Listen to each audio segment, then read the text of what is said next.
bonnes pratiques devant ces douleurs et franchement c'était d'une grande aide et on va voir ça en lumière ce soir, donc merci beaucoup. Je ne sais pas qui commence. On va donner du temps. Bonsoir à tous. Merci pour l'invitation. Docteur Moina m'a chargé de vous parler des céphalées aux urgences.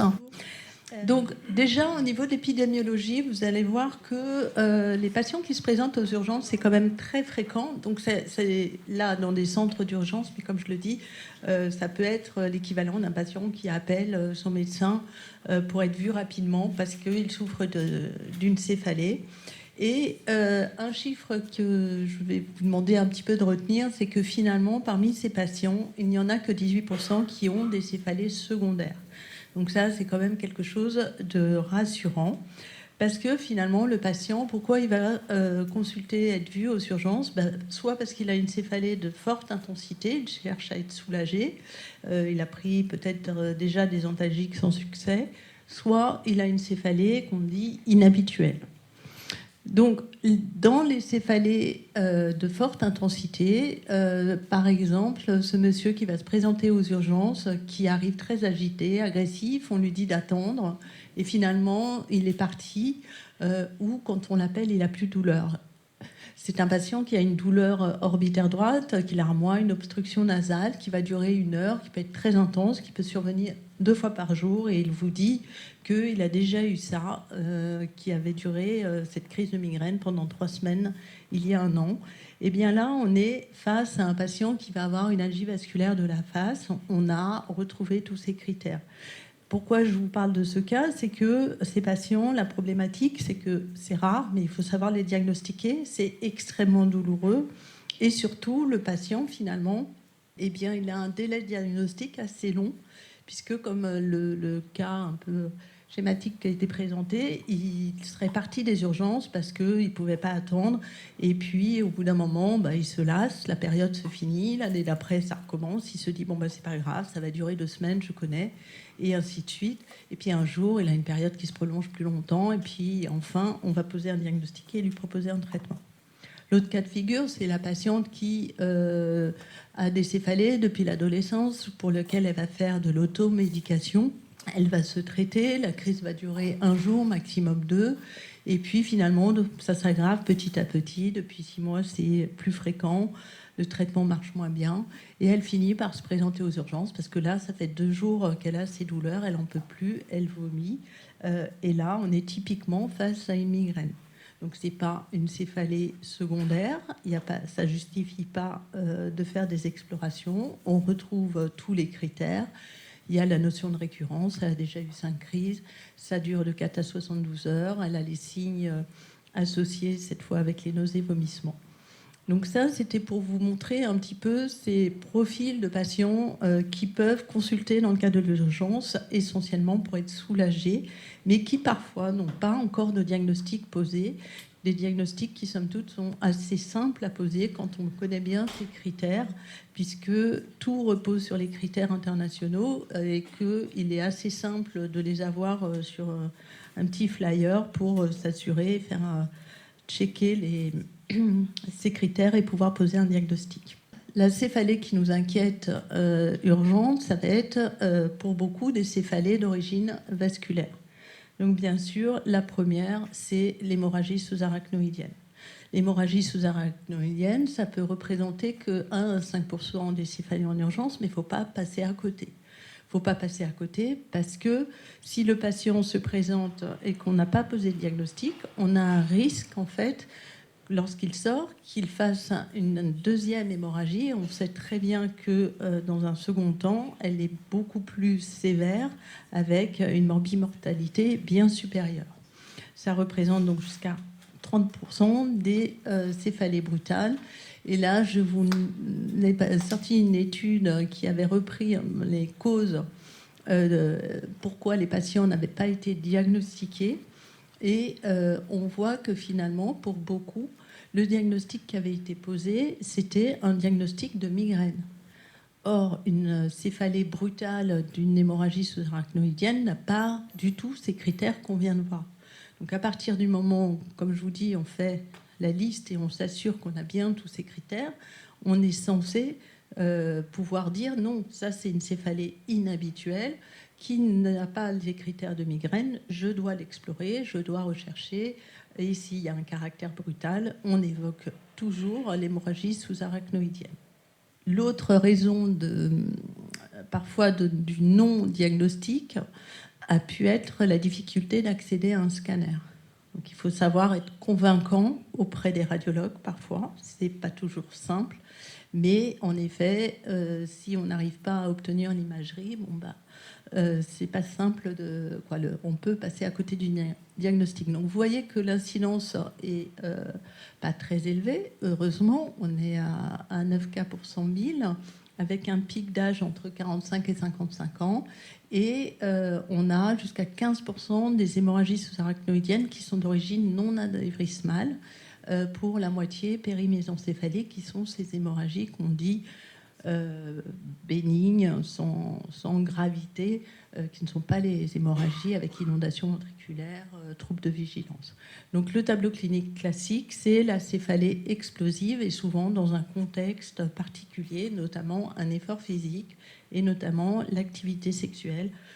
Donc il faut savoir poser ces questions aux patients pour bien comprendre dans quelles circonstances est survenue sa céphalée.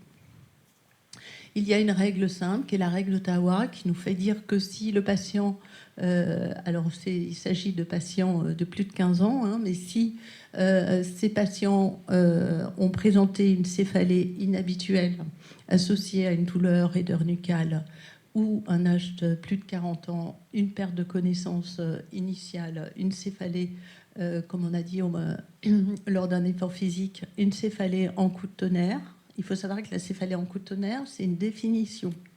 C'est une céphalée qui est d'intensité maximale à plus de 7 sur 10 en moins d'une minute.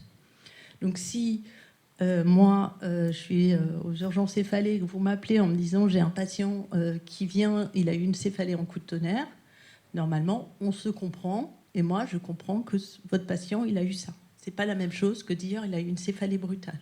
Et pour définir une céphalée en coup de tonnerre, il faut demander au patient que faisiez-vous quand ça a commencé. Donc une céphalée en coup de tonnerre n'est jamais de début nocturne, parce qu'il ne peut pas dire. Certes, il a été réveillé par une céphalée très intense, mais ce n'est pas une céphalée en coup de tonnerre. Et il ne peut pas vous dire « Ah ben je ne sais plus trop », parce qu'elle est très forte, et donc obligatoirement, il se souvient, sauf s'il y a eu de façon contemporaine une perte de connaissance, qui est un signe de gravité qui fait suspecter, a fortiori, une hémorragie sous-arachnoïdienne. Donc ça, c'était une étude qu'avait fait aux urgences céphalées il y a plusieurs années, en 2004, vous voyez, où tous les patients qui se présentaient avec une céphalée en coup de tonnerre et les diagnostics. Donc pour 28%, il s'agissait d'hémorragie sous-arachnoïdienne, mais le SVCR qu'on va revoir représentait 42%, donc était finalement plus fréquent que ces hémorragies sous-arachnoïdiennes. Et puis après, on avait toutes les autres causes vasculaires, thrombose veineuse-cérébrale, AVC, dissection et anévrisme rompu, et l'apoplexie pituitaire qui est quand même quelque chose de très rare. Donc le syndrome de vasoconstriction cérébrale réversible, il s'agit de patients qui vont présenter des céphalées en coup de tonnerre très intenses, dans les mêmes circonstances qu'ils pourraient avoir lors d'une hémorragie sous-arachnoïdienne, c'est-à-dire au cours d'un effort, d'une activité physique, mais ça peut aussi être au cours d'une forte émotion, d'une colère. Parfois, on ne retrouve pas de facteurs déclenchants. Et elles vont durer environ 1 heure, parfois 2 heures, s'amender, puis récidiver. Et ça va évoluer sur le temps, sur 4 semaines. Mais le syndrome est un syndrome clinico-radiologique, c'est-à-dire qu'on va voir la survenue de vasospasmes qui vont être totalement réversibles à 3 mois. C'est ce qui fait poser le diagnostic. Donc, ces vasospasmes qu'on va rechercher sur un angioscanner, parfois on fait un Doppler avec des accélérations qui signent ces vasospasmes, ou une IRM qui n'est pas forcément supérieure en termes diagnostiques. Il faut savoir que c'est plus fréquent chez les femmes. Ça se complique d'hémorragie méningée, mais cette fois-ci de faible abondance, plutôt corticale. Les patients peuvent, jusqu'à 12% des cas, présenter des dissections des artères cervicales associées. Et c'est une des causes des AVC des sujets jeunes. Quels sont les facteurs favorisants? C'est l'exposition à tous les vasoconstricteurs et notamment les dérivés d'éphédrine. Donc là, je vous ai mis l'alerte de l'ANSM qui a été faite notamment par rapport à cette problématique vasculaire. Donc ces vasoconstricteurs qui, vous le savez, ne sont plus en vente libre, ou en tout cas ne sont plus facilement proposés par les pharmaciens. Mais c'est pour beaucoup aussi des toxiques et des hommes jeunes qui fument du cannabis notamment. Donc on recherche et parfois les IRS, les antidépresseurs chez certains patients. Donc toujours être prudent d'un patient que vous avez vu, qui a eu un épisode de céphalée en cotonnerve, il a eu une exploration, une imagerie cérébrale, voire la ponction lombaire, tout est normal, l'hémorragie sous-arachnoïdienne est éliminée. Prévenez-le que si jamais il a un nouvel épisode, il faut absolument qu'il se présente parce que les vasospasmes ne seront visibles que vers J10. Ils évoluent en fait de façon centripète, la périphérie vers centrale, et c'est pour ça que les AVC surviennent plus tardivement, et on sait qu'il y a un pic pour voir la survenue de ces vasospasmes qui ne seront pas visibles nécessairement lors du premier épisode. Ensuite, on a la thrombose veineuse. Donc, le mode de révélation par une céphalée, c'est extrêmement fréquent, 80 à 90%, et la céphalée isolée, 70 à 90%. Donc ça, c'est quelque chose qu'on doit toujours avoir en tête. On est plutôt sur un mode subaigu, une céphalée qui s'installe progressivement et qui devient de plus en plus intense et qui va conduire à un tableau parfois d'hypertension, l'équivalent d'hypertension intracrânienne, secondaire avec des réveils nocturnes ou des céphalées plutôt sur le matin. Pour ça, on va bien sûr faire une imagerie où on va retrouver donc soit avec un scanner injecté l'absence, la disparition du flux dans les veines, en sachant qu'on va avoir soit les sinus latéraux, soit le sinus longitudinal supérieur concerné, soit tout. Et en IRM, il faut demander plusieurs séquences. Et parfois, c'est trompeur. C'est-à-dire que si toutes les séquences, le flair, T2, T2 étoile et T1 n'ont pas été réalisées, le radiologue peut se tromper. Parce qu'il lui faut pouvoir voir... vous savez que ce n'est pas des séquences de flux. Il y a pas ça, c'est si vous demandez une IRM sans injection. Eh bien, l'intérêt du scanner, c'est que vous voyez la disparition du flux qui vous fait dire qu'il y a une occlusion, alors qu'en IRM, il faut visualiser le thrombus, et pour visualiser le thrombus, il faut avoir ces séquences différentes pour pouvoir dire oui, il s'agit bien d'un thrombus récent. Les dédimères, comme vous le voyez, ça a une valeur prédictive qui n'est pas très forte, 26% dans les céphalées isolées, donc ça n'a rien à voir avec les thromboses veineuses périphériques. Donc on se méfie surtout en postpartum, beaucoup plus que pendant la grossesse, et c'est une période à haut risque de faire des thromboses veineuses. Donc la jeune femme qui vient d'accoucher, qui vient avec une céphalée, on est très prudent par rapport à ça. Et les jeunes femmes qui prennent des contraceptifs oraux, il s'agit d'un facteur de risque majeur pour développer des thromboses veineuses cérébrales. Ensuite, on va avoir les dissections des artères cervicales. Donc ça, ça déclenche des céphalées qui ne sont pas forcément latéralisées du côté de la dissection. Si vous avez une dissection carotidienne, c'est plus simple parce que vous allez chercher le fameux signe de Claude Bernard Horner associé. Mais dans les dissections vertébrales qui sont postérieures, vous pouvez tout à fait avoir qu'une céphalée sans caractéristiques bien précises, avec parfois une douleur cervicale, mais parfois pas. Et nous, quand on voit ces patients aux urgences, systématiquement, on leur fait une imagerie avec des TSA. Et il nous arrive plusieurs fois de diagnostiquer des dissections des artères vertébrales sur une simple céphalée un petit peu postérieure, insomniante, très résistante au traitement. Et sans parfois on a un facteur qui nous fait l'évoquer parce qu'il y a eu un traumatisme ou une manipulation cervicale, mais parfois il n'y a rien. Donc il faut savoir y penser. Là, vous voyez qu'on a même 5% de la série qui avait une présentation de céphalée en cotonnerre isolée. Et puis enfin, il y a ce que j'ai noté comme les céphalées à connaître. Eh bien, il y a l'hypertension intracrânienne idiopathique. Donc, c'est un problème qui devient un vrai problème de santé publique, puisqu'on en voit de plus en plus, puisque c'est lié en partie à l'obésité. Donc, ces patients qui vont présenter des céphalées avec un profil d'hypertension intracrânienne, donc plutôt matinale ou insomniante, avec des troubles de la vue signant la présence d'un œdème papillaire, l'éclipse visuelle quand ils vont se pencher en avant, donc brutalement ils ne voient plus rien et ça revient. Et puis des acouphènes pulsatiles qui sont le reflet de la sténose du sinus latéral, puisque c'est une des étiologies évoquées dans les hypertensions intracrâniennes idiopathiques. Pour le diagnostic, c'est l'imagerie cérébrale, mais méfiez-vous, on va avoir ces signes avec l'aplatissement du pôle postérieur du globe oculaire, les sténoses des sinus latéraux, l'aspect celturcique vide. Mais il ne faut pas, parce qu'on a un compte-rendu de radiologie qui nous dit signe évocateur d'une hypertension intracrânienne, poser le diagnostic. Il faut compléter avec le fond d'œil et il faut compléter avec la mesure de pression d'ouverture lors d'une ponction lombaire. C'est vraiment l'ensemble de ces arguments qui feront poser le diagnostic. Il y a des patients qui ont des sténoses des sinus latéraux et qui n'ont pas du tout d'hypertension intracrânienne. La prévalence... Non, pardon.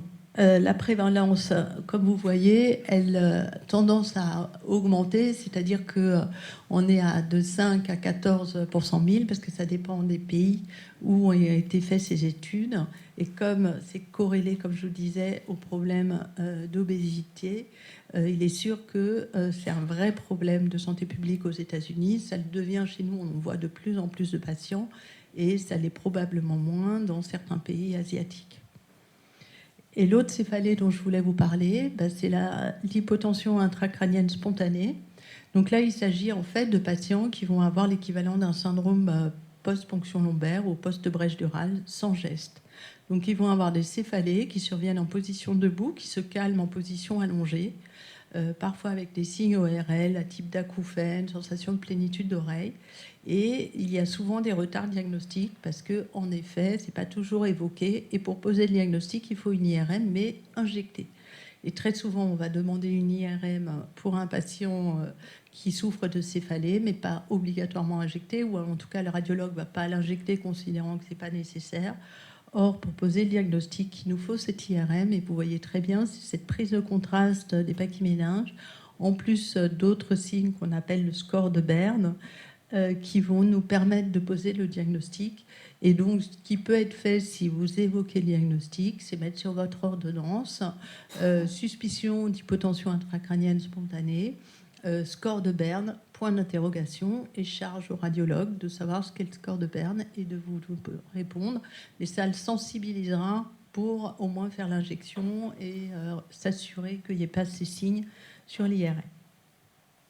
J'en viens, j'ai bientôt terminé, ça va être la fin. Donc là, c'est juste des petits rappels, mais que vous connaissez. La maladie de Horton, toujours évoquée. Tout patient de plus de 55 ans, cas de céphalée inhabituelle, on fait une CRP et on est rassuré. Les internistes vous diront il y a des maladies de Horton avec, sans syndrome inflammatoire. Bon, là, on rentre vraiment dans des cas exceptionnels. Si la CRP est normale, nous, on considère que ce n'est pas l'orientation diagnostique. La méningite virale, ce patient qui se présente avec des céphalées inhabituelles, sans forcément de fièvre, parce qu'il prend du Doliprane, il prend des anti-inflammatoires, donc c'est masqué. Il n'a pas la raideur nucale, parce que ce n'est pas la méningite bactérienne, donc il est uniquement céphalalgique, et il nous arrive très fréquemment d'avoir des méningites, que ce soit VZV, HSV2. On a beaucoup de patients qu'on voit et qui sont passés dans d'autres services, qui n'ont pas eu la ponction lombaire parce qu'on a considéré que le tableau n'était pas évocateur puisque la céphalée était isolée. Il n'y a pas de syndrome inflammatoire biologique non plus chez ces patients.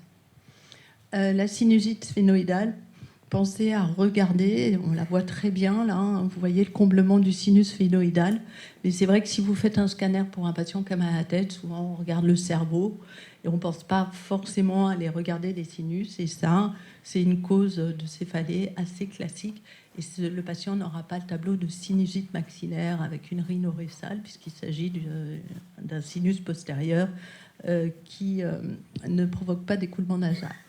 Et enfin, je vous ai mis l'apoplexie hypophysaire, qui est quelque chose de rare, mais qu'il faut avoir en tête. Et normalement, là, le radiologue le voit tout de suite sur le scanner. Donc, en principe, voici un petit peu un arbre décisionnel. C'est pas simple, hein, la céphalée aux urgences. Moi, je fais ça depuis plus de 20 ans. Et j'ai encore des surprises, encore voilà, des interrogations. Donc, voilà, il faut savoir... demander des avis, il faut savoir échanger et avoir un petit peu ça en tête, c'est-à-dire c'est d'abord habituel, inhabituel. Si c'est inhabituel, c'est secondaire jusqu'à preuve du contraire. Je fais des explorations et même si c'est habituel mais que ça ne répond pas au traitement, auquel cas je me repose quand même la question en me disant finalement est-ce que je ne suis pas passée à côté d'une céphalée secondaire. Et pour finir, ça, c'était la Snoop List qui a été proposée dans Neurologie en 2019. Donc, c'est cette céphalée où il y a des signes systémiques, il y a un antécédent de tumeur, ça c'est un déficit neurologique. Donc, tout ça, c'est simple. Il y a bien sûr la céphalée en coup de tonnerre, dont je vous ai parlé. Il y a l'âge de plus de 50 ans. Il y a le fait que la céphalée change. Il y a le caractère positionnel, on en a parlé. Il y a le fait que ce soit précipité par la toux, la présence d'un œdème papillaire, une céphalée d'installation progressive qui s'aggrave et le contexte grossesse et postpartum. Donc en conclusion, c'est avant tout l'interrogatoire, le caractère inhabituel et si le scanner ne répond pas à votre question et l'APL, il faut systématiquement bien voir les artères cervicales et aller parfois jusqu'à l'IRM avec injection et regarder l'hypophyse. En vous remerciant.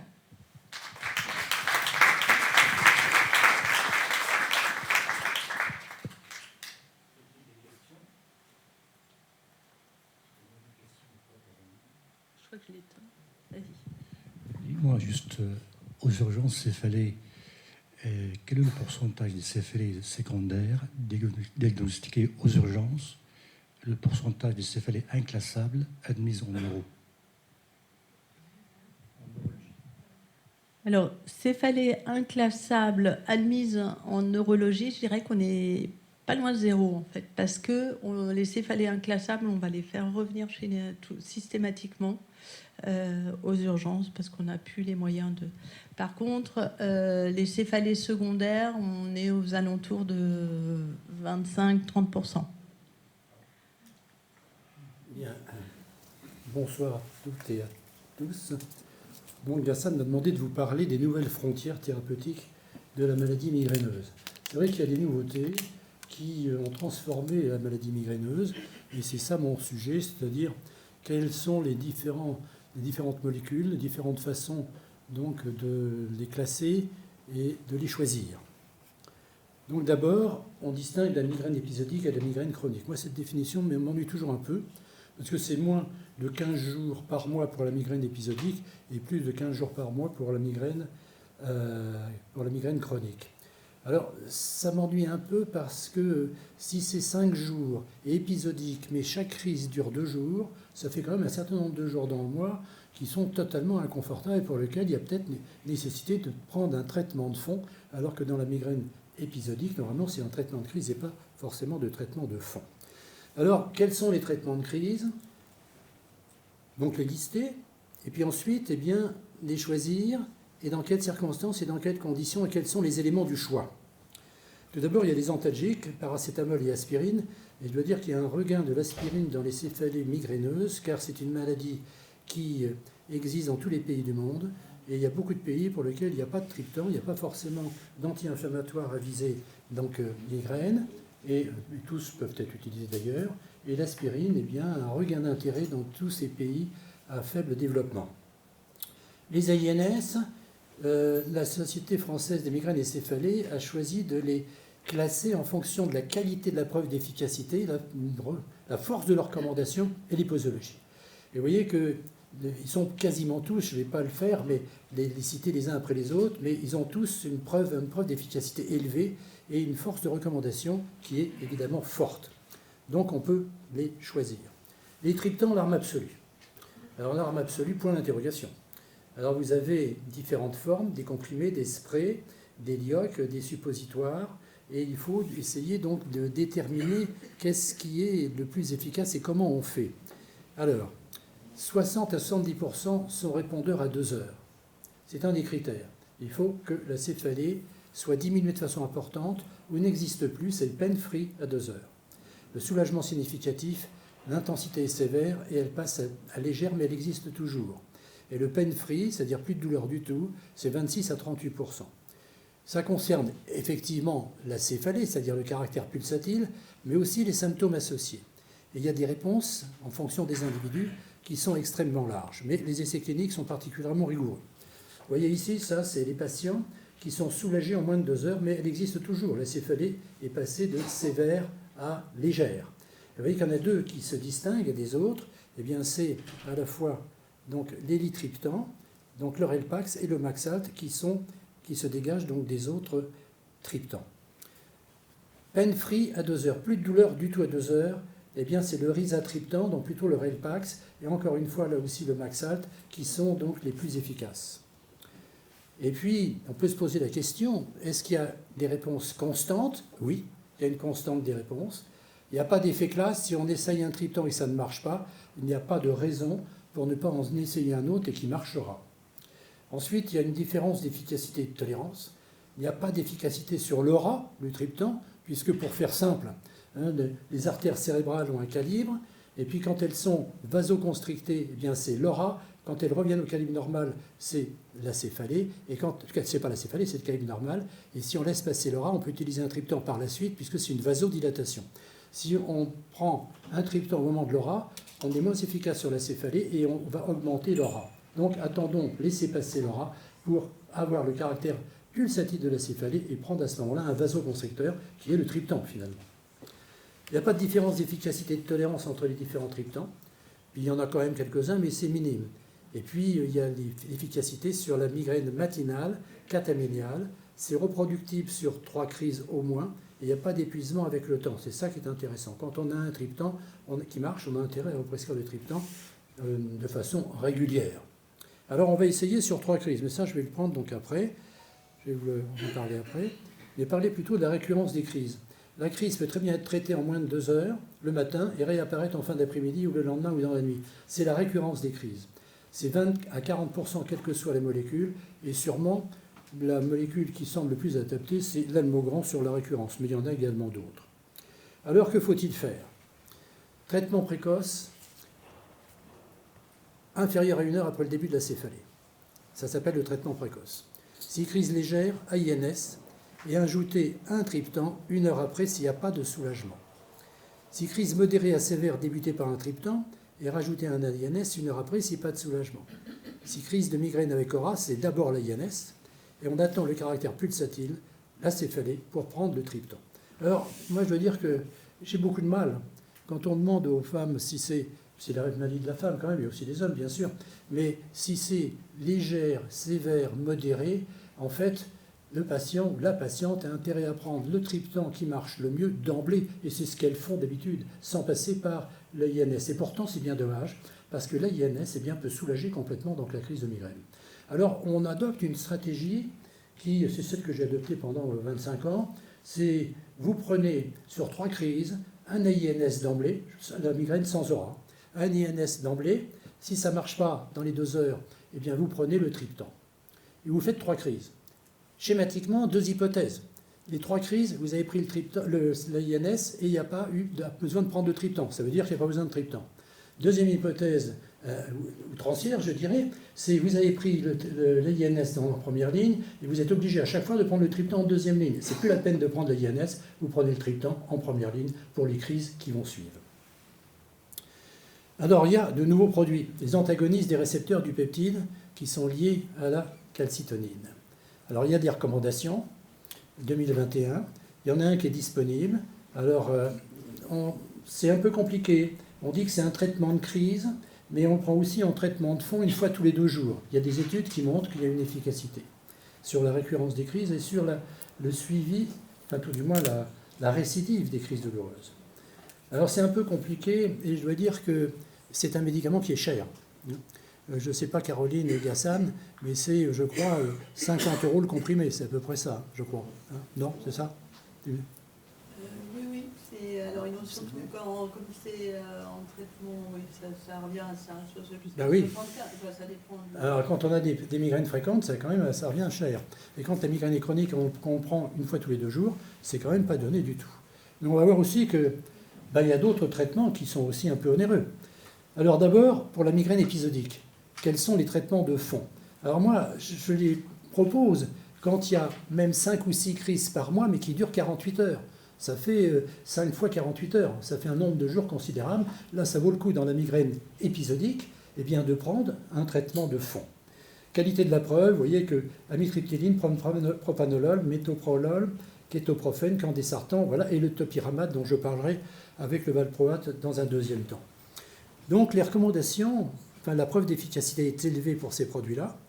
Qu'est-ce qu'on va choisir et comment on va les classer? Et les autres, il y en a qui ont l'AMM et d'autres qui n'ont pas l'AMM. Les 4 premiers sur la colonne de gauche ont l'AMM. Les 5 premiers, pardon. Candesartan n'a pas l'AMM et l'oxétorone a l'AMM. Il a été qualifié d'efficacité faible. Je dois dire que je suis un peu surpris dans le sens où je n'ai pas cette notion-là avec les patients que j'ai pu traiter. Mais de toute façon, il est indisponible actuellement et il ne peut être proposé par les pharmacies que pour les patients qui ont déjà ce produit-là depuis des années. Et là, il faut que le pharmacien téléphone chez Sanofi, pour ne pas le citer, avec un numéro spécial pour que la pharmacie soit approvisionnée. C'est un peu compliqué. Alors, je reviens aussi sur le topiramate. Jamais chez la femme en âge de procréer, on va revenir dessus, et aussi sur le valproate. En traitement de fond de première intention, dans la migraine épisodique. D'abord, propanolol ou métoprolol, en première instance, en première intention. Et en deuxième intention, si ça ne marche pas, à ce moment-là, c'est l'amitriptyline, le candesartan et le topiramate qui est contre-indiqué chez la femme en âge de procréer. En traitement de fond, de première intention, dans la migraine chronique, d'abord le propanolol, ça reprend un peu ce que j'ai dit il y a un instant, et le topiramate ou l'épitomax, qui a un haut niveau de preuve dans la migraine chronique, qui donne des résultats particulièrement intéressants, mais qui une augmentation du risque d'autisme multiplié par 3 si poursuite du traitement pendant la grossesse, c'est quand même pas insignifiant, et c'est donc une contre-indication pour la femme enceinte ou la femme en âge de procréer. Et puis il y a le traitement de fond injectable, recommandé dans la migraine, après échec d'au moins 2 traitements de fond oraux. Ça, c'est matière à discussion, puisque le dernier papier qui est sorti et que j'ai mis à la fin de ce diaporama montre qu'en fait, il pourrait être proposé en première intention. C'est un peu discutable, je dois dire. Alors, c'est la toxine botulique qui est réalisée donc, pour le médecin formé. C'est élevé dans la migraine chronique, mais pas efficace dans la migraine épisodique. C'est donc le Botox. Et puis, il y a les anticorps anti-CGRP, voilà, qui ont transformé quand même les choses en traitement de fond oraux. J'ai mis en jaune les noms des produits, voilà, et puis les pharmacologiques en blanc. C'est élevé pour les 4 d'entre eux dans la migraine chronique et élevé également dans la migraine donc épisodique. Alors ça pose un problème quand même. Ça pose un problème pour tous ces traitements sur l'éducation du patient. Donc qu'est-ce qu'il attend? Ce que nous attendons, c'est la réduction du nombre de jours de migraine de 50% dans la migraine épisodique et 30% dans la migraine chronique. Il faut que ça dure dans le temps, que ça soit efficace, et ça, c'est au 3e mois de traitement qu'on juge si le traitement de fond n'est pas efficace, on en change, ou si au contraire, il répond aux critères que je viens de donner, et à ce moment-là, on continue. C'est réduire la consommation des traitements de crise, c'est-à-dire agir sur 3 paramètres. C'est l'intensité, la fréquence et la durée de chaque crise. Voilà, c'est ça qui va nous guider. C'est pour ça qu'on donne aux patients un agenda de la migraine. Alors, la stratégie thérapeutique, dans la migraine épisodique, en première ligne, les bêta-bloquants, si inefficace, amitriptyline ou topiramate.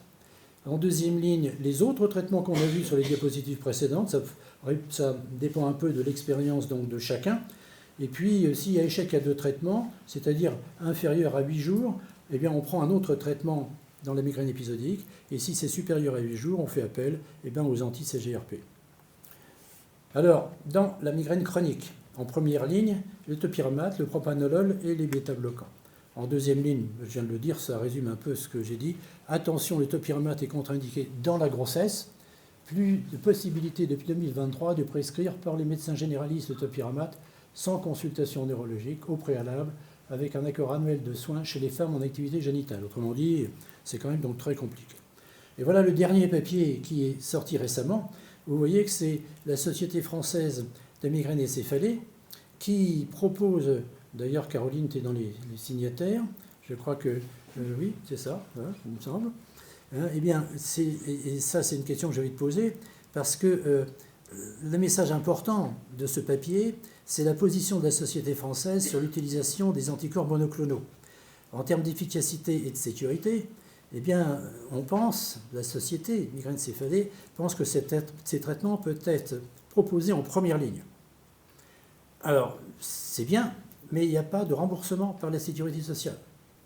Autrement dit, c'est un peu compliqué, parce que le traitement, j'en prends un par exemple, qui est en sous-cutané, et puis il y en a 3 en sous-cutané, et il y en a un en intraveineux, en perfusion.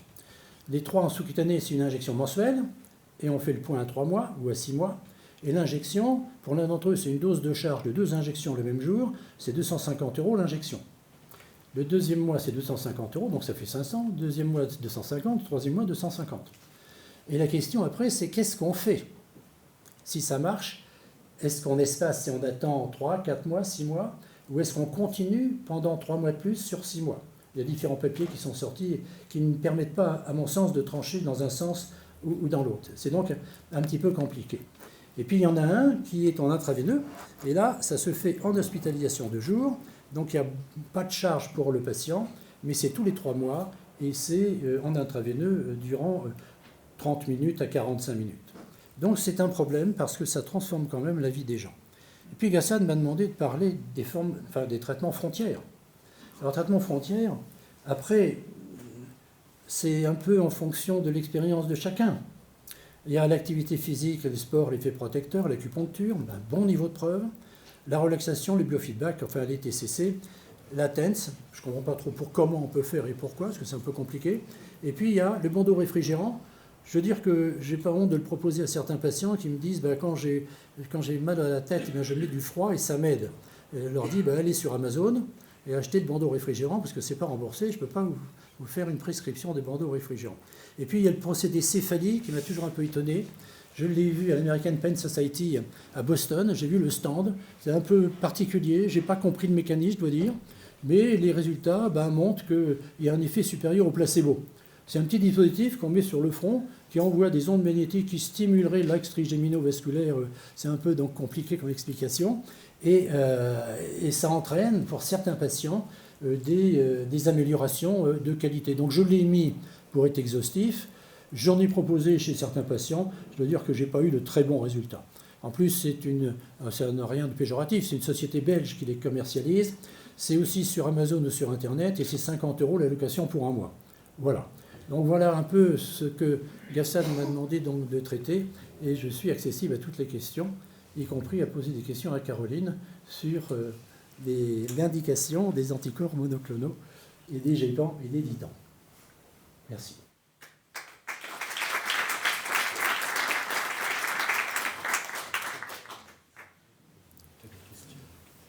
Y a-t-il des questions?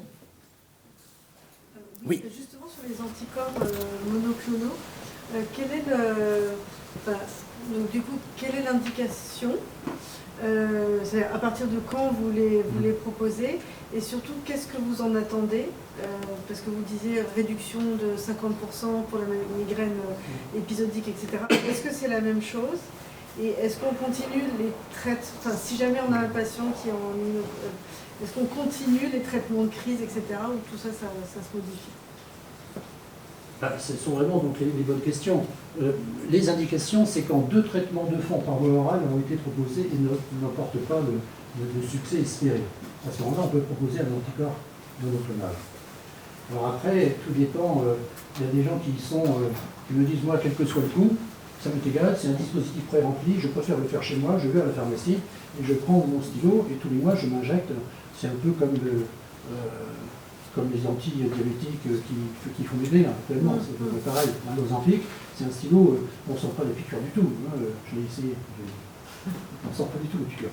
Je n'ai pas essayé donc les anticorps monoclonaux, mais certains disent, mais moi, c'est pas financièrement, ça n'est pas un problème pour moi, je préfère ça que de rester 15 jours dans mon lit et à prendre des traitements de fond qui ne m'ont pas réussi depuis des années. Les autres traitements peuvent être proposés en hôpital de jour Et ça, c'est un peu différent parce que ça n'a pas le même coût. Mais moi, je voudrais quand même poser la question, est-ce que Caroline et Gassin, vous êtes d'accord pour dire 2 traitements de fond par voie orale et chèque, et on donne un anticorps monoclonal, ou comme dans le papier dont tu es signataire, tu dis en première intention. C'est provocateur. Gentiment provocateur. Le papier était effectivement provocateur, mais c'était parce que ça reprenait de nombreuses études, et notamment des études de vie réelle, puisque tous les autres pays d'Europe et l'Amérique en premier, c'est remboursé. Donc ils ont énormément de données. Et il y a 2 problématiques. Il y a la problématique que chez les patients, en effet, quand on l'arrête, on a l'impression que ça revient et qu'on perd de l'efficacité si on le réintroduit. Et alors qu'on dit toujours qu'un traitement de fond, on le garde pendant 1 an et après, si les patients vont bien, on l'arrête. Et en vraie vie, c'est pas ce qui se passe vraiment avec les anticorps. Et ce qui semble apparaître, c'est que finalement, plus on traite tôt, plus on va saturer le CGRP. Et le fait de saturer le CGRP, on va prévenir l'aggravation des patients pour pas qu'ils deviennent justement ces fameux patients qui ont cette indication avec des tableaux de migraine chronique multiréfractaires. Donc c'est plutôt dans ce sens-là. Mais financièrement, c'est pas possible, c'est pas remboursé. Mais ça pourrait être une question un peu de santé publique, se disant que tous ces patients chez qui on dit on essaye, ça marche pas, on réessaye, ça marche pas, on réessaye, ben, le rationnel, il est peut-être pas si bon que ça, et peut-être que on devrait commencer et taper fort en quelque sorte. Mais en médecine, on est un petit peu comme ça, sauf quand il s'agit de pathologies très graves, mais on a tendance à y aller un petit peu doucement. Voilà. Oui, non, je suis tout à fait d'accord. Simplement, c'est que la migraine, le diagnostic avec la migraine probable, c'est quasiment 30% des femmes françaises qui sont migraineuses. 30%, ça a un coût et c'est une inflation financière catastrophique. Enfin, catastrophique, entre guillemets. Hein. Pas pour les patients, au contraire. Mais c'est un choix c'est un choix de santé publique. Mais on ne connaît pas le coût non plus. Enfin, je n'ai pas vu d'études socio-économiques sur les arrêts de travail, la consommation de neurologues, la consommation de médecins généralistes, la consommation, etc., de produits, et puis l'impossibilité de travailler, d'être en situation de productivité. Car la plupart des femmes sont en situation de productivité, puisque, en général, c'est à l'âge de productivité qu'on a donc des céphalées dès lors migraineuses. Alors, l'autre question, c'est qu'est-ce qu'on fait quand on est à 3 mois d'un anticorps monoclonal? Est-ce qu'on suit les recommandations de l'industrie qui dit 6 mois? Ou est-ce qu'on attend la récidive d'une crise, si ça a bien marché, peut-être 2 mois, 3 mois après, 4 mois après? Comment fait-on? Dans mon expérience, c'est ce que je fais. Mais le rationnel, c'est le portefeuille du patient. Donc c'est pareil, il n'y a pas... mais c'est un petit peu ce qu'on fait tous. On a tendance à espacer de plus en plus les injections si le patient va bien et voir s'il y a à un moment donné un effet de fin de dose et là, il refait son injection, en effet. Et quand vous dites que ton patient va bien, c'est-à-dire qu'il doit faire 0 crise ou combien de crises on vous dit, j'espace les injections si le patient va bien. Il va bien, ça dépend de ce qu'il attend, le patient. Oui, ça dépend de ce qu'il attend, d'accord. Si pour lui avoir 3 crises par mois alors qu'il en avait 15, ça lui va, d'accord.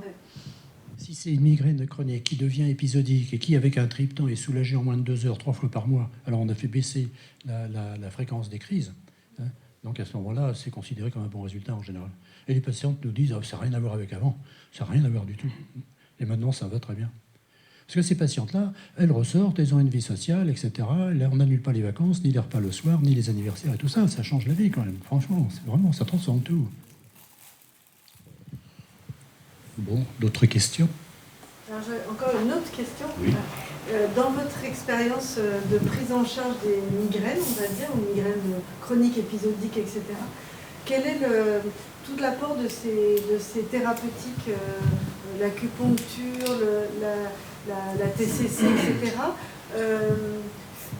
pour vos patients et vos patientes finalement, à combien elles sont améliorées et vers comment on peut Je suis content de laisser la parole à mes confrères. Je crois que je vais répondre pendant ma présentation tout de suite à cette question-là. Alors, merci à vous, merci à Caroline, à Alain, à vous tous. Alors, l'objectif, effectivement, de cette conférence, cette soirée médicale, c'est comment créer cette collaboration entre nous tous. Et je me pose les questions, en fait, comment on peut avoir, par exemple, une céphalée chronique quotidienne sans avoir une tension musculaire péricrânienne sous-jacente? Et comment un kinésithérapeute, un ostéopathe, une diététicienne, un psychologue, un psychanalyste, un médecin généraliste, un dentiste pourra nous aider à améliorer notre prise en charge dans le centre. Donc, tout à l'heure, Caroline Ross a parlé de céphalée aux urgences, et je me suis toujours posé les questions un peu provocatrices. Et la migraine, quand elle est liée à un dysfonctionnement cortical ou vasculaire, etc., elle n'est pas secondaire à quelque chose, elle est secondaire. Et la céphalée chronique quotidienne, par abus dentalgique, quelque part, elle est aussi secondaire. Bon. Alors, la question, pourquoi je me pose cette question comme ça, de cette façon? Car si on regarde les critères d'inclusion, d'exclusion de migraine, et si on reste que dans ces critères, à mon sens, la prise en charge à long terme, même à court terme, n'est pas satisfaisante. Pourquoi? On verra ensemble. Donc, tout à l'heure, la céphalée, c'est bien, mais comment comprendre la composante ou la participation cervicale, musculaire ou psychologique ou psychogène ou de l'ATM dans la prise en charge des céphalées chroniques quotidiennes ou même la migraine épisodique fréquente ou peu fréquente? D'accord. Donc, on a toujours appris à raisonner comme ça. Donc, pathophysiologie, clinique, ensuite traitement. Donc, je vais aujourd'hui inverser ce raisonnement de fonctionner par le mode d'action des antalgiques, ou plutôt des thérapeutiques, pour comprendre la clinique. Pourquoi? Là, je crois qu'il y a des kinésithérapeutes aujourd'hui. Comment un kinésithérapeute va prendre en charge une migraine chronique? Comment une psychologue va nous aider à comprendre ou à aider le patient, pas nous, à comprendre et à gérer tout ce qui est émotions négatives refoulées qui sont responsables d'une tension musculaire, péricrânienne, cervicale, etc. Même pour le Botox. Le Botox, il est initialement en fait pour la neuro, certainement, il est pour l'esthétique, mais il agit au niveau musculaire. Est-ce qu'il a un effet décontractant? Certainement. Mais est-ce qu'il a un effet sur la CGRP? Certainement. Mais pourquoi parfois, quand on fait un protocole, un bon protocole du Botox, le nombre de points d'injection est respecté, le produit est correct, et parfois on a un effet négatif. Donc l'équation principale pour la prise en charge d'une céphalée fréquente ou migraine chronique, peu importe, c'est l'équilibre. L'équilibre entre quoi? Donc, c'est juste de retenir ce schéma. Si on prend la sinusite sphénoïdale, par exemple, tout à l'heure Caroline, elle peut donner une céphalée quand même supraorbitaire. Une douleur, disons une névralgie d'Arnold, une douleur d'origine cervicale. Voilà, elle part de là vers le haut.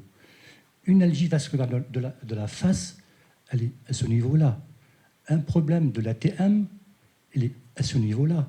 Un problème dentaire, elle est là.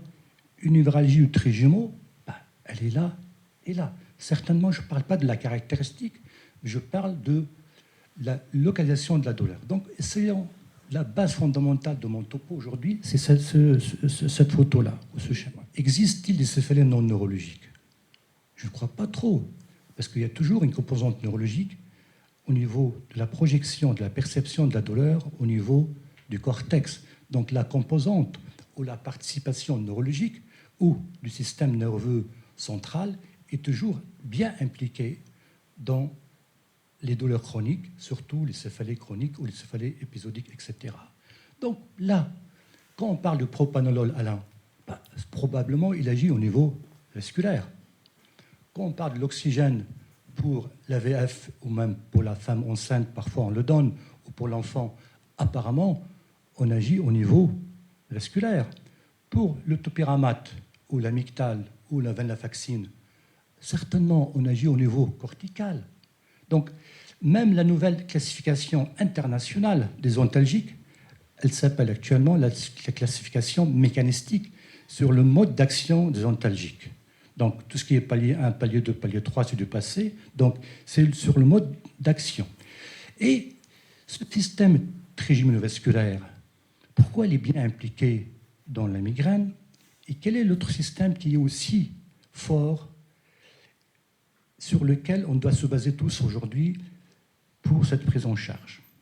Donc, Peter Gooseby, à l'époque, il y a 30 ans, je crois, lors de l'injection d'une thermocoagulation d'une variole trigémo, lors de l'apparition de l'érythème percutané, ils ont constaté une augmentation du taux de la CGRP en extracrânien, surtout au niveau jugulaire. Après, sur la souris, en expérimental, ils ont constaté que toute stimulation du système trigéminovasculaire augmente le taux de la CGRP en extracrânien et l'injection du sumatriptan baisse ce taux de la CGRP. En même temps, il baisse ou il retarde l'apparition du céphalée. Ça veut dire, tout à l'heure, quand Alain parlait des anticorps antimonoclonaux, ça part depuis longtemps et l'implication du système trigéminovasculaire est très importante. En plus, si je vais trop loin, tout à l'heure, tu as parlé de céphalie. Bon, il y a une céphalie transcutanée frontale et il y a une céphalie aussi au niveau occipital à l'époque, il y a 10 ans, non? Ou céphalie ou céphale, je ne sais pas. Bon, peu importe. Quand on injecte, à l'époque, avec Alain et Caroline, on a fait un protocole pour la VF, injection au niveau du nerf d'Arnold, de la cortisone. 3 injections sur 10 jours, ça baisse en statistique 50% de la fréquence des crises. Ça veut dire quoi? Quand on injecte à l'aveugle au niveau musculaire, est-ce qu'il y a un effet local musculaire? On n'est certainement jamais au niveau du nerf. Et quel est le rôle du nerf occipital dans ça? La stimulation des pinces, où actuellement on traite, où Selma va parler tout à l'heure du traitement interventionnel, et même pour la VF, hors de l'oxygène, on peut avoir actuellement une stimulation occipitale comme un traitement de fond. Donc, pourquoi je parle de cette façon où j'expose les choses? Le système trigéminovasculaire, le système occipital, avec les 2 branches du nerf d'Arnold, et voilà, le nerf d'Arnold, c'est 1, C2, et les kinésithérapeutes, ils connaissent très bien ce qu'on appelle dérangement intervertébral mineur ou douleur de dérangement intervertébral mineur. Donc, toute tension musculaire au niveau C1, C2 va avoir le plus bas, elle-même pourra mimer un Arnold, elle pourra être responsable d'une douleur projectoire. Et pour l'instant, Caroline, je ne comprends jamais que ça veut dire quoi une céphalée de tension. C'est une définition que je ne supporte pas trop, car céphalée de tension, on a du muscle au niveau du crâne, ATM, cervical, bas, projection, l'angulaire qui va de l'omoplate vers le C1, C2. Donc, là, on va aller plus loin pour comprendre cette tension musculaire et l'implication de la zone occipitale dans les céphalées et migraines. Voilà. Donc, à part la migraine et le système trigéminovasculaire, l'occipital, certainement la névralgie d'Arnold elle-même, elle est très rare, mais la tension musculaire à ce niveau-là, elle provoque une douleur à ce niveau-là. Voilà ce qui cache derrière l'Arnold, le trapèze, l'angulaire qui va de l'omoplate vers le C1, C2, etc., etc. Alors, quelqu'un qui travaille devant l'ordinateur toute la journée, ok, conducteur de voiture, etc., il est toujours incliné vers l'avant. On ne peut pas avoir une tension musculaire de l'angulaire sans avoir une tension musculaire des 4 muscles sous-occipitaux, etc. Et si on arrive même à injecter à ce niveau-là, si on ne détend pas les 4 muscles, voire la composante de l'angulaire dans son insertion cervicale, je crois que notre prise en charge n'est pas correcte. Et c'est pour ça, dit tout à l'heure, on a besoin d'une collaboration étroite entre nous tous. Voilà. En plus, si je regarde du côté anatomique, il y a les sous-occipitaux, bon, l'angulaire, mais même, il y a une chaîne musculaire qui va du haut vers le bas. Un bruxisme lui-même peut provoquer une céphalée de tension musculaire. Une asymétrie du bassin par asymétrie du membre inférieur, elle peut provoquer une douleur ascendante, tension musculaire de type tensif, etc. Un problème de divergence ou convergence des yeux. Et moi, je trouve que devant toutes ces céphalées, il est indispensable de voir un ophtalmo. Donc, une divergence des yeux, convergence surtout chez les enfants et des personnes qui font de la migraine de l'enfant, on ne peut pas prendre en charge le patient sans avis ophtalmo, à part l'œdème, le fond d'œil. Donc, je parle de tout ce qui est musculaire, etc. Donc, une scoliose, une kyphose, une céphalée de tension musculaire sur une scoliose fausse ou vraie, si on ne traite pas la scoliose ou on aide à traiter la scoliose, la prise en charge n'est pas certainement complète. Voilà. Les muscles sous-occipitaux, ils donnent une douleur projectoire, à peu près dans le territoire de l'AVF peut-être, peu importe. Une tension à ce niveau-là, une limitation de rotation de la nuque. Et si on ne traite pas cette tension musculaire d'une façon mécanique, l'acupuncture ou kinésithérapie ou ostéo, la prise en charge avec cette limitation de rotation de la nuque, elle sera toujours là. Et on sait très bien qu'il y a un très, très bon médicament qui a été supprimé, le sibelium. Moi, le sibelium, j'adorais le sibelium pour ce type de tension musculaire avec une limitation de rotation de la nuque qui provoque un syndrome vestibulaire faux ou un pseudo-syndrome vestibulaire avec une sensation vertigineuse. Et le meilleur traitement à l'époque, c'était le sibelium, à part la prise en charge mécanique ou etc. par le kinésithérapeute ou autre. Plus loin. Donc, tension musculaire à ce niveau-là, elle donne une douleur, ce qu'on appelle la projection occipitale, projection temporo-mandibulo à ce niveau-là, et aussi supraorbitaire. Donc, cette douleur supraorbitaire, tous les patients, enfin 30% ou 40% des patients qui présentent une céphalée de tension musculaire, ils vous disent « j'ai un point douloureux à ce niveau-là ». Certainement. Mais dans notre pratique, est-ce qu'on essaye de voir, d'examiner la peau, par exemple? On peut avoir une algodystrophie de la peau, ce qu'on appelle la dermo-algoneurodystrophie, qui elle-même provoque des douleurs, qui mime une tension musculaire, etc. Donc ce qu'on appelle c'est ce qu'on appelle la cellulalgie douloureuse. Bon, c'est une patiente au niveau dorsal, mais il faut toujours examiner cette zone-là. Je ne crois pas que nous tous, on le fait d'une façon systématique. Et Dieu le sait, quelle est la différence entre cette douleur et l'irritation du nerf supraorbitaire. Je ne sais pas, moi, aucune idée. Aucune idée. Et même quand on injecte du Botox, on injecte à ce niveau-là. Il y a le trajet du nerf supraorbitaire. Et cette zone même algodystrophique cutanée, elle est parfois elle est élargie où on met le Botox. Je donne un exemple. Donc, l'ATM.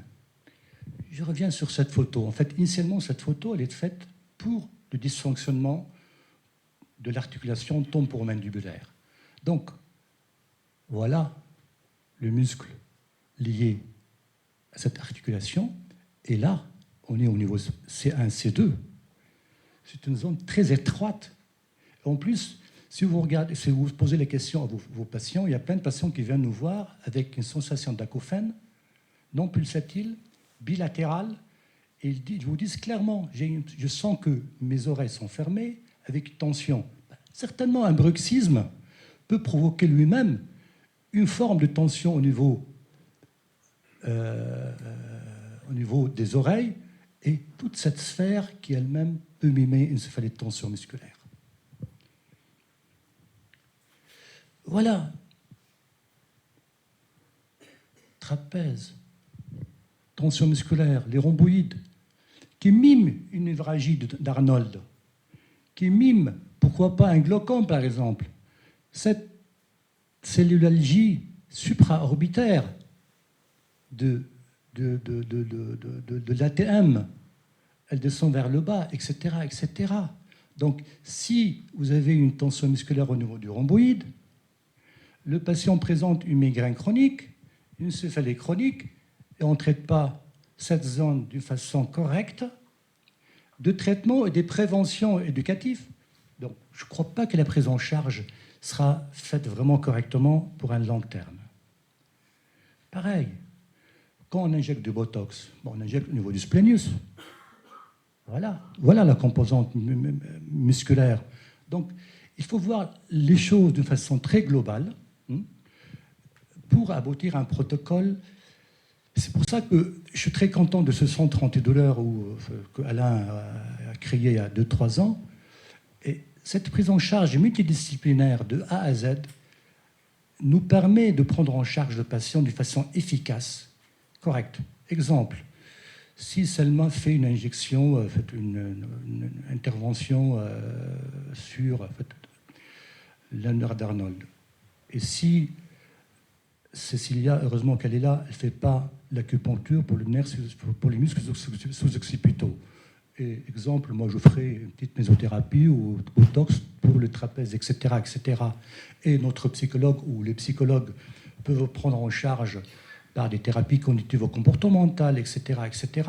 Cette forme de prise en charge globale, et c'est pour ça que je suis content que vous soyez tous là, parce que nous avons besoin de vous pour cette collaboration. Donc toute collaboration pour le chronique, si elle n'est pas multidisciplinaire, d'évaluation et de traitement et d'éducation secondaire, je ne crois pas qu'elle sera efficace.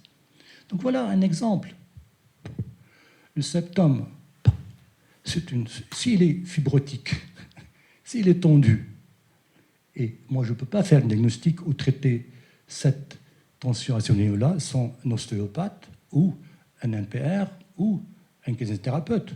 Donc voilà la globalité de ce que je vous dis. Donc c'est pour voir qu'il faut toujours chercher à aller plus loin dans notre raisonnement de la prise en charge des céphalées, etc., etc. Et voilà, ben, c'est tout. C'est tout.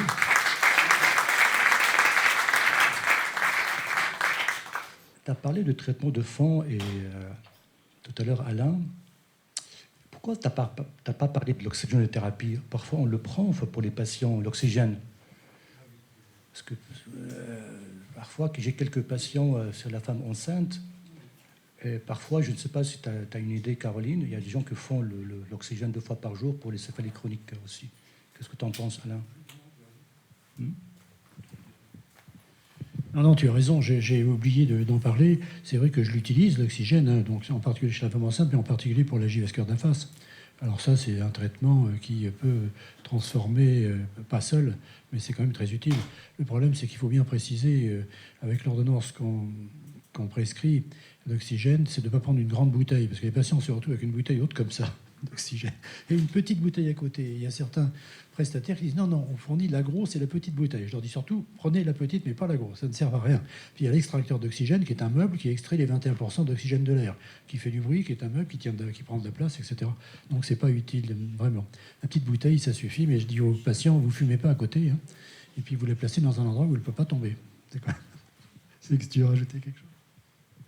Non, je te rejoins. Je voulais quand même juste préciser que pour la femme enceinte, ça a un intérêt, mais on est quand même hors AMM. Bah, certes, mais bon, il faut le préciser normalement sur l'ordonnance. De toute façon, si vous voulez, vous avez reçu tous une fiche de recommandation. Elle était faite par nous tous, par Selma, par Caroline, par Alain et par moi-même. Qu'on va compléter, hein, parce qu'il y a deux, trois sur les Pitomax, on n'a pas précisé qu'il s'agit d'une prescription neurologique, Et attention à la femme enceinte, il y a toujours un accord à signer. Hein. Voilà, donc on va développer d'ici une semaine. Si vous avez des questions, des réflexions, des choses à compléter, à supprimer, donc nous sommes tout à fait à l'écoute. Elle sera diffusée de façon finale d'ici fin avril. Donc n'hésitez pas de lire une fois, deux fois, trois fois, et nous sommes vraiment à l'écoute pour toute réflexion ou autre. Hein. Selma.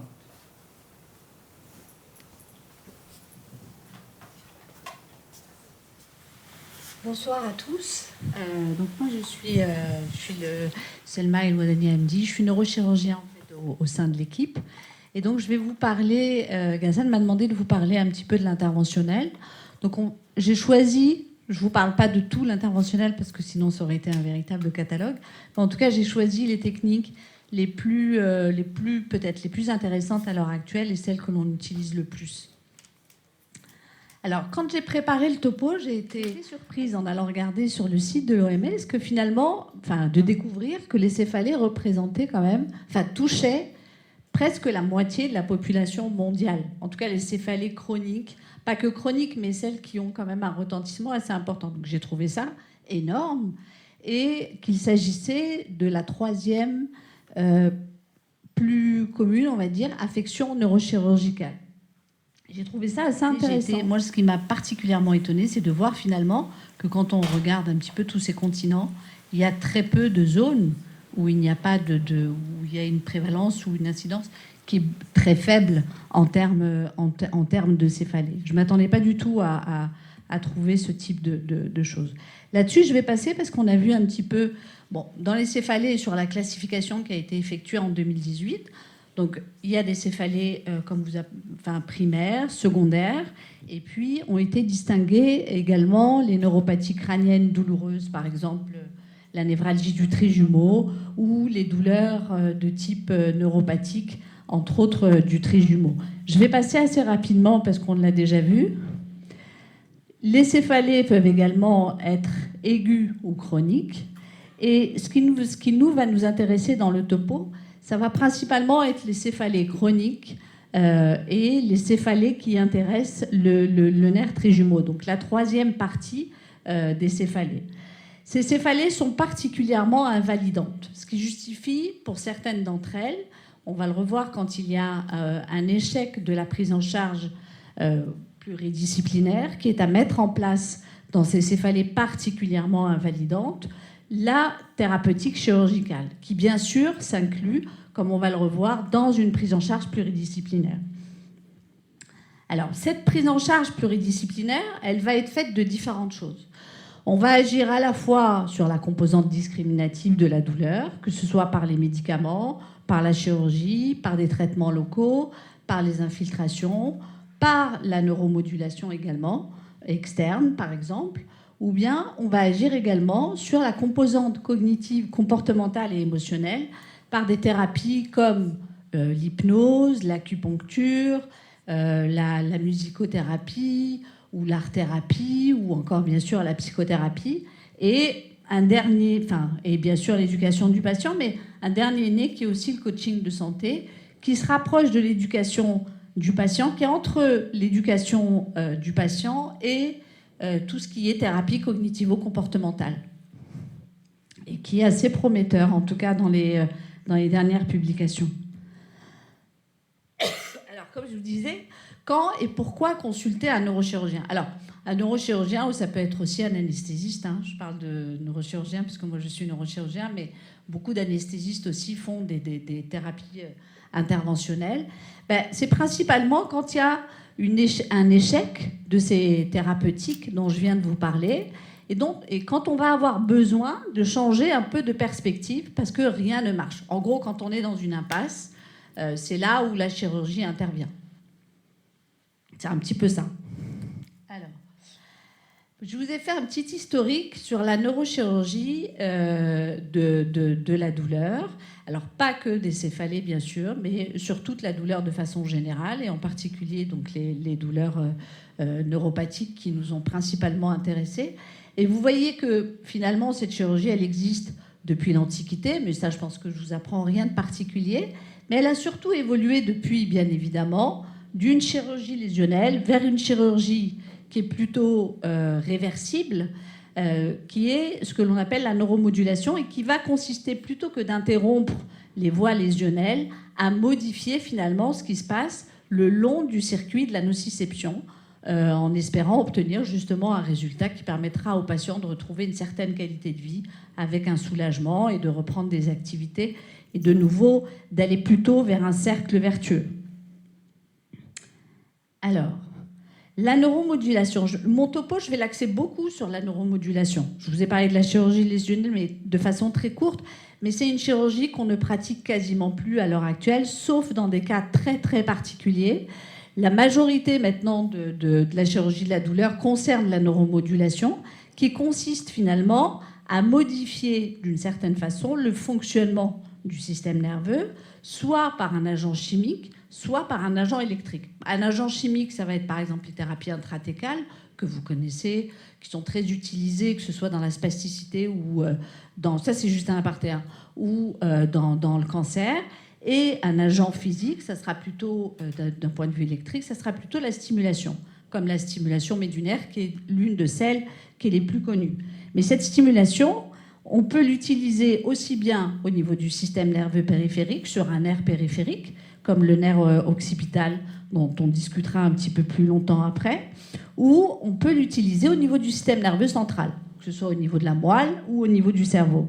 Mais elle peut être aussi implantée, c'est-à-dire interne, et à ce moment-là, c'est une opération, ou elle peut être externe, comme dans le cas de la RTMS dont je vous parlerai, ou de la TDCS. Alors, on va commencer par la neuromodulation implantée. Toutes les neuromodulations implantées, je vous ai fait un petit résumé finalement. Après, bien sûr, ça va dépendre du siège, ça va dépendre de l'indication, etc. Mais il y a deux phases. Une première phase où on va implanter l'électrode. Électrode qui va permettre de stimuler donc le système nerveux, qu'il soit périphérique ou central, et que l'on va placer par voie percutanée, sous anesthésie locale, alors entre guillemets, parce qu'en général, c'est quand même plus une sédation, et puis on réveille le patient pour vérifier qu'on est bien en place, ou par voie chirurgicale, et à ce moment-là, c'est sous anesthésie générale. Le petit dispositif que vous voyez là, ça en fait, ça va servir, ça va être le stimulateur test. Là, je vous ai donné un exemple avec la stimulation médulaire. Ici, c'est par voie percutanée. C'est une électrode qu'on voit qui est plutôt toute fine et qui va induire une stimulation cylindrique au niveau de la moelle épinière. Et puis ici, vous avez une électrode chirurgicale que vous apercevez ici. Et on fait en fait une petite fenestration par laquelle on va introduire cette électrode pour aller stimuler les cordons postérieurs de la moelle, par exemple. Et donc le patient va pendant une semaine ou 15 jours ou 3 semaines, tout va dépendre de la technique que l'on utilise et de ce que l'on stimule, avoir une phase test. Pendant cette phase test, il va être porteur du stimulateur que vous voyez là. Et à la fin de cette phase test, on fait un point et on voit ce que ça donne. Si la phase test, par exemple, si l'on prend la stimulation du nerf occipital dont on va parler, ce qu'on pratique très souvent, c'est de faire on peut faire une phase test, par exemple, de 3 semaines, où le patient porte l'électrode du coup pendant 3 semaines. Alors bien sûr, il ne travaille pas, etc. Au bout de 3 semaines, on retire l'électrode. On fait une phase où il n'a absolument rien pendant 2 semaines, ce qui lui permet de comparer et de voir un petit peu ce que ça donne. Et au bout des 5 semaines, à ce moment-là, en fonction de l'effet qu'il a pu ressentir, on fait un point avec lui, on repose ou pas l'ensemble du système cette fois-ci. Donc la deuxième phase va consister à poser le neurostimulateur, qui est en fait la pile, qui est le pacemaker, tout simplement, ou bien, si le test est négatif, à retirer l'électrode. Ce qui arrive en général rarement, parce que quand on en arrive finalement à ce type de chirurgie, c'est tout a été relativement bien pesé, mais il y a quand même quelquefois des échecs et où la période d'essai ne donne pas grand-chose, sans qu'on ne comprenne pas toujours pourquoi. Le site de stimulation, comme je vous l'ai indiqué, il peut être soit au niveau du système nerveux central, soit au niveau du système nerveux périphérique. En ce qui concerne les céphalées, au niveau du système nerveux central, on va s'intéresser principalement donc au cerveau, et plus particulièrement à ce niveau-là, au niveau de la stimulation du cortex moteur. Il existe aussi une stimulation plus profonde, mais qui est quand même de moins en moins pratiquée, sauf dans des cas vraiment extrêmes, qui est la stimulation cérébrale profonde. Ou bien, ça peut aussi être appliqué au niveau du système nerveux périphérique, et à ce moment-là, on va aller toucher un nerf périphérique, comme ici, où vous voyez l'électrode placée en regard du nerf d'Arnold pour aller le stimuler. Les contre-indications de ces techniques de neuromodulation sont diverses. La première, et il y a beaucoup de bon sens dans tout ça, dans toutes les contre-indications. La première, c'est un patient qui, d'un point de vue psychiatrique ou psychologique, n'est pas bien équilibré. Pourquoi ? Parce que, bien évidemment, il ne pourra pas être actif en termes de thérapie, parce que ce que j'ai oublié de vous dire, c'est que les patients sont quand même assez actifs. Ils ont une télécommande qui leur permet, en fait, d'entrer en communication avec le système. Ils peuvent soit augmenter l'intensité, soit l'abaisser, soit éteindre leur système quand ils n'en ont pas besoin, et puis le rallumer. Donc ça demande quand même d'être assez actif, d'être assez présent, de ne pas avoir des troubles cognitifs, sinon ça devient très compliqué. Donc il faut qu'il soit relativement stable de ce point de vue-là. Bien évidemment, pour éviter tout risque d'hématome, qui est toujours le risque en tout cas que l'on craint, en particulier au niveau médulaire et au niveau cortical, la persistance des anticoagulants. Une infection systémique, un doute sur le diagnostic éventuel, une thrombopénie éventuelle, et puis, comme je vous le disais, l'impossibilité, ou en tout cas une très nette diminution des performances cognitives chez le patient qui vont faire qu'il ne va pas pouvoir être actif dans cette thérapie. Alors, en premier lieu, je voulais vous parler de la stimulation du cortex moteur qui est indiquée dans les douleurs principalement de la phase et du trijumeau, les douleurs neuropathiques. Cette stimulation, comment ça se passe ? Alors, elle a été décrite en 1990 par Tsukobawa dans un premier temps, puis depuis elle a un petit peu évolué. Comment elle agit ? Elle agit de différentes façons. Elle va d'une part activer les voies descendantes inhibitrices, elle va aussi agir sur la composante émotionnelle et favoriser la libération des opioïdes endogènes. Comment ça se passe en pratique ? Le patient va avoir une craniotomie, là, comme vous le voyez, c'est ici, c'est le petit volet qui est ici qu'on a retiré. Et on va aller placer l'électrode qui va être placée soit en extradural, là vous avez la dure-mère qui est représentée fermée, soit en intradural. Donc là, la dure-mère est ouverte. Le plus souvent, on les met quand même plutôt en extradural. On va placer cette électrode, en général, au niveau de la zone douloureuse. Donc là, en l'occurrence, la face. Donc on va la placer dans la zone de la face, au niveau de l'homonculus. Attendez, j'essaie de vous montrer. Voilà. Les résultats de cette stimulation vont être à la fois sur la qualité de vie, mais à la fois sur le soulagement en termes d'intensité, une diminution en termes d'intensité. Alors, les résultats tels qu'on les voit comme ça semblent plutôt intéressants, et ils le sont quand ils sont bien posés, quand l'indication est bien réfléchie, et que cela vraiment concerne que les douleurs neuropathiques de la face. Cependant, comme on le reverra après, il y a différentes façons de faire, différentes façons en termes de stimulation, etc. Et quand on regarde la littérature, la stimulation du cortex moteur, finalement, on trouve tout et son contraire. Et on a un peu du mal à faire la part des choses. Mais globalement, dans les douleurs neuropathiques du trijumeau, il semblerait que ce soit vraiment intéressant, bien évidemment, après échec de l'ensemble des thérapeutiques. La neurostimulation périphérique, elle, date des années 1960, date à laquelle d'ailleurs, vers laquelle la neuromodulation a commencé à prendre son essor. Donc vous voyez, c'est quand même des techniques qui datent depuis un petit moment et qui pourtant restent encore très méconnues. Au niveau périphérique, le premier nerf à avoir été stimulé était le nerf trijumeau.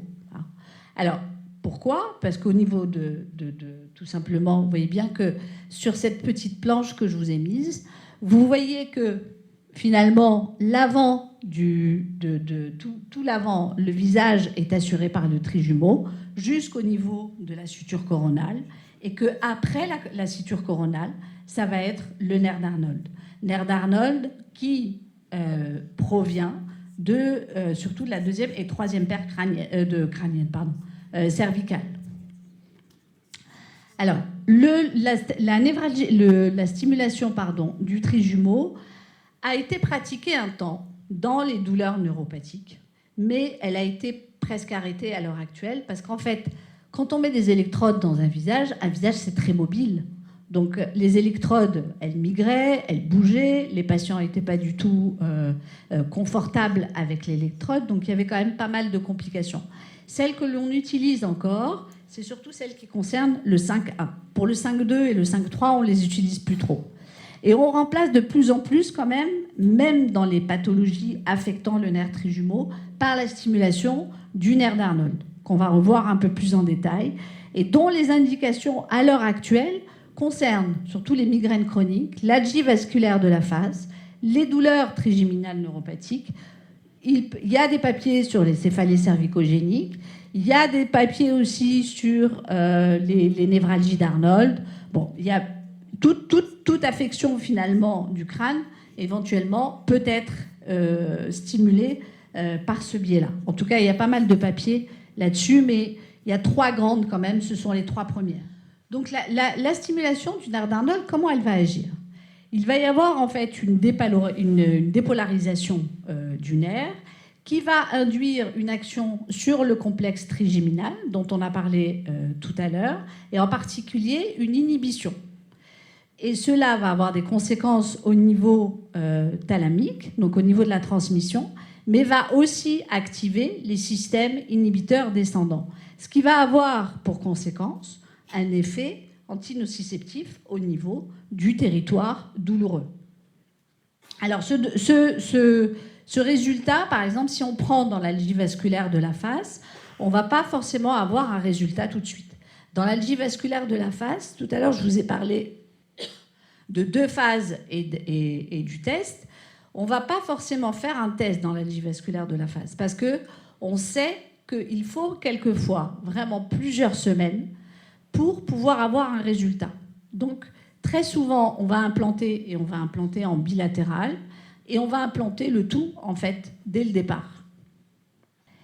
Où se fait la stimulation ? Il y a eu beaucoup de discussions. Tout au début, la stimulation a été faite en regard de C1, et puis finalement, par des électrodes chirurgicales, au départ. Et puis finalement, on s'est rendu compte que les résultats n'étaient pas si bien que ça. On a regardé sur les cadavres, etc.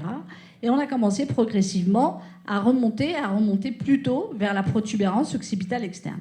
À l'heure actuelle, c'est là où on stimule plus le nerf occipital, parce qu'en fait, on a tout simplement, comme vous voyez, toutes les branches. C'est ce que j'ai représenté en bleu, et c'est là où on a le plus de chances d'avoir toutes les branches qui émergent à ce moment-là du trapèze.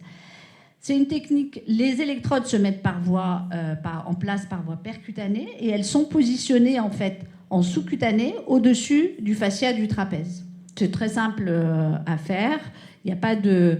Par contre, il peut y avoir, comme toute stimulation périphérique, on a souvent des problèmes avec les migrations des électrodes. En tout cas, il y en a eu beaucoup au départ.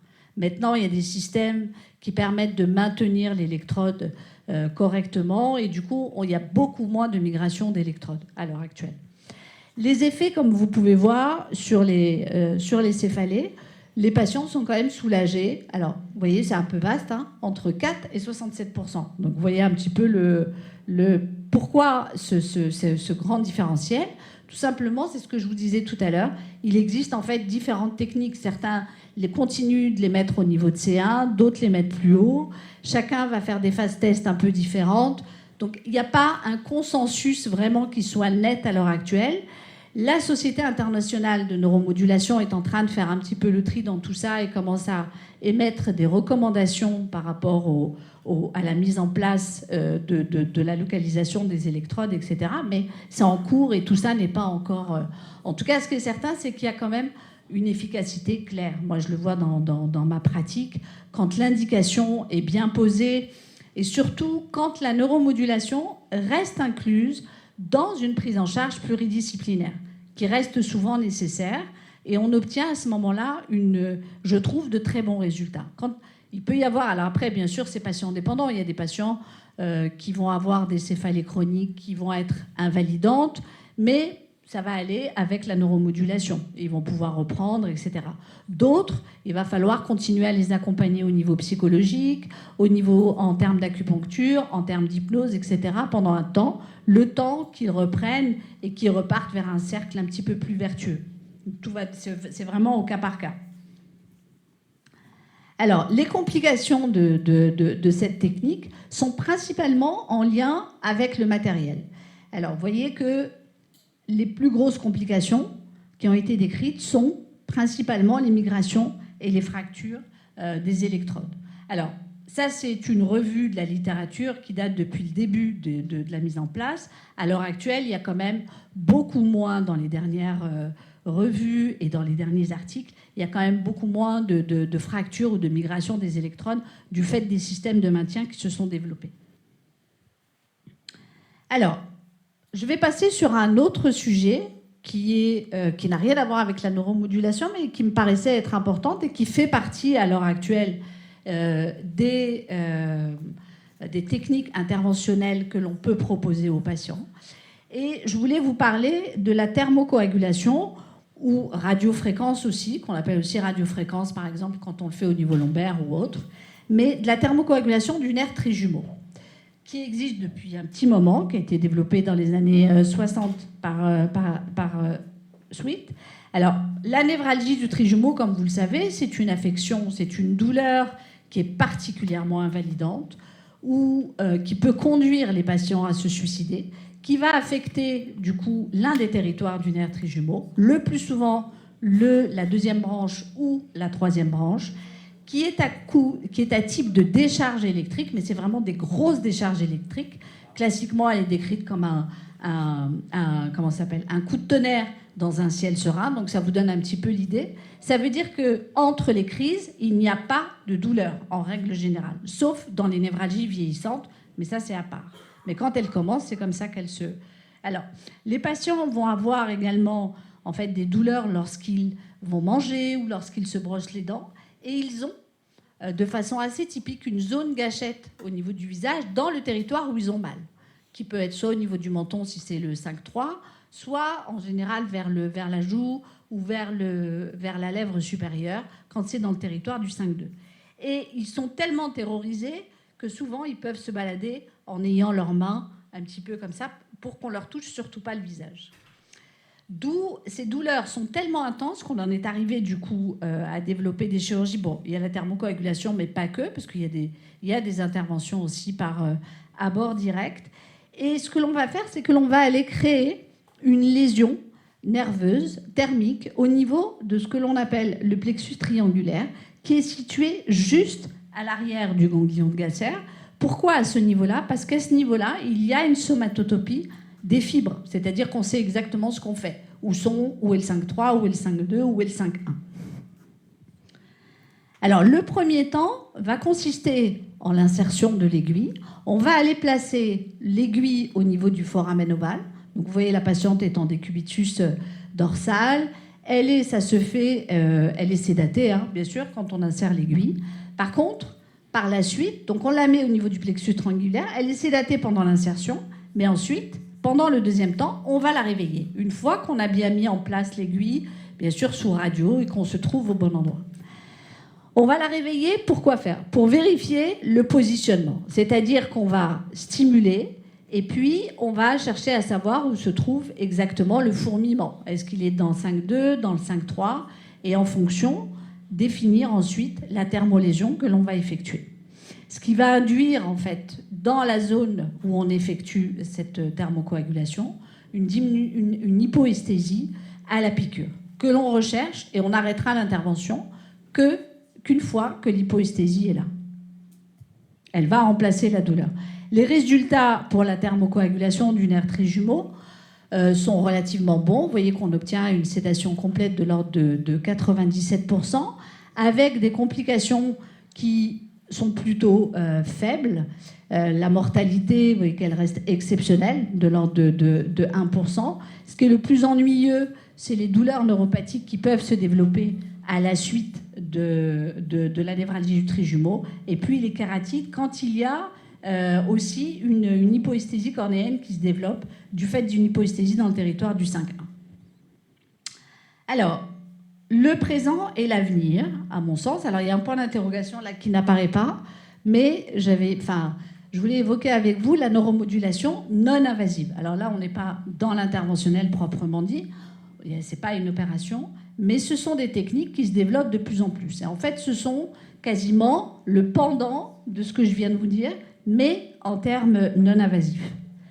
Je vais vous parler en particulier de la stimulation magnétique transcrânienne, dont l'effet est parfaitement reconnu, qui consiste à administrer par le biais d'une bobine des ondes électromagnétiques à un endroit bien précis au niveau du cortex moteur et au niveau de la zone de la main. Alors comment on sait qu'on est au niveau de la zone de la main? C'est tout simplement qu'avant de commencer en fait la stimulation, on stimule le patient et puis on voit à ce moment-là son pouce ou sa main du coup bouger et on sait qu'on est au bon endroit. Et à partir de là, on commence la stimulation.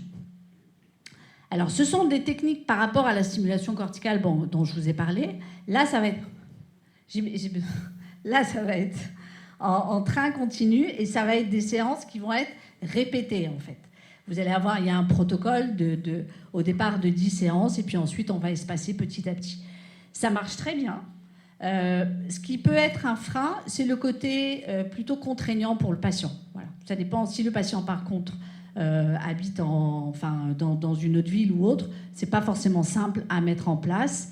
S'il n'y a pas de RTMS chez lui, qui doit venir par exemple à Paris pour la faire, c'est pas forcément évident. En tout cas, il faut regrouper. Les effets elles peuvent être. Alors, est-ce que j'ai oublié de vous dire, pardon. Elle peut être faite soit en basse fréquence, soit en haute fréquence, soit à la fois en haute et basse fréquence. Et le plus souvent, elles sont plutôt faites en haute fréquence.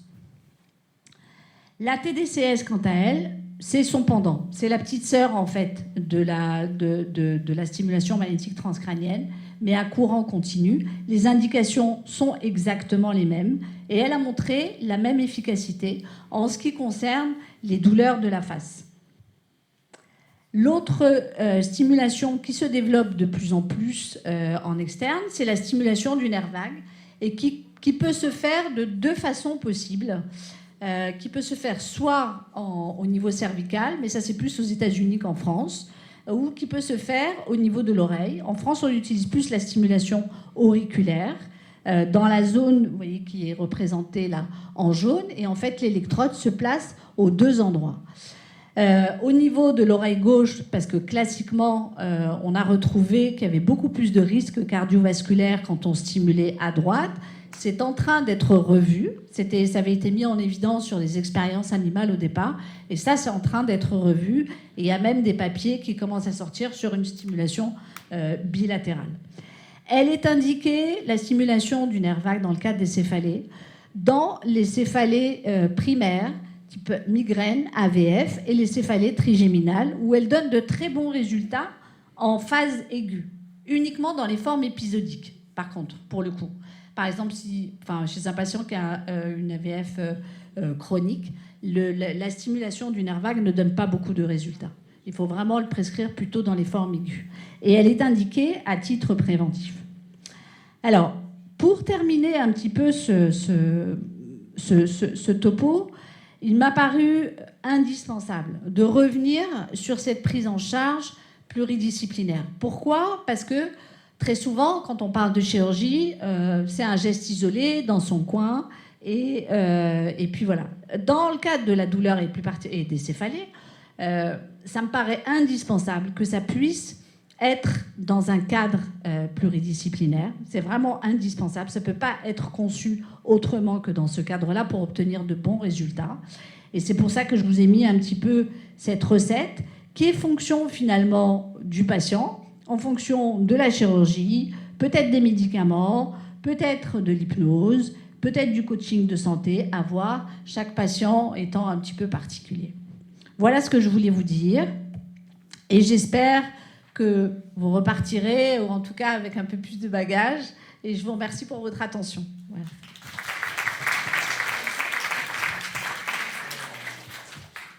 Alors, y a-t-il des questions? Pour moi, c'est une belle soirée médicale, sans mal de tête. Donc je pars avec sans mal de tête, sans migraine. Voilà, donc il y a quelqu'un parmi vous qui fait des céphalées migraines en ville ou quelque part? Parce que là, on a parlé, c'est bien, mais on aimerait bien un peu vous écouter. Hein.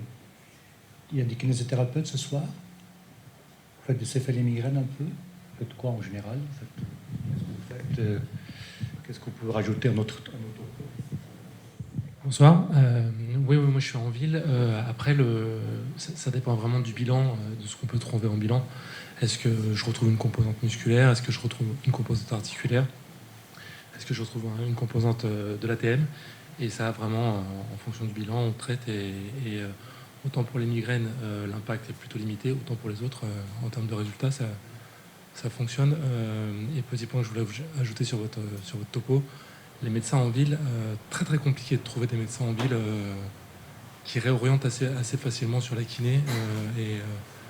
Et beaucoup de médecins ne sont pas du tout au courant qu'on peut prendre ça en charge. Voilà. C'est l'objectif de la soirée. Hein. Donc, si vous avez des réflexions, des commentaires, des suggestions, comment notre centre antidouleur pourra collaborer avec vous, nous sommes prêts à l'écoute. Cher monsieur, vous avez des choses à dire? Vous. Je cherchais l'autre monsieur derrière moi.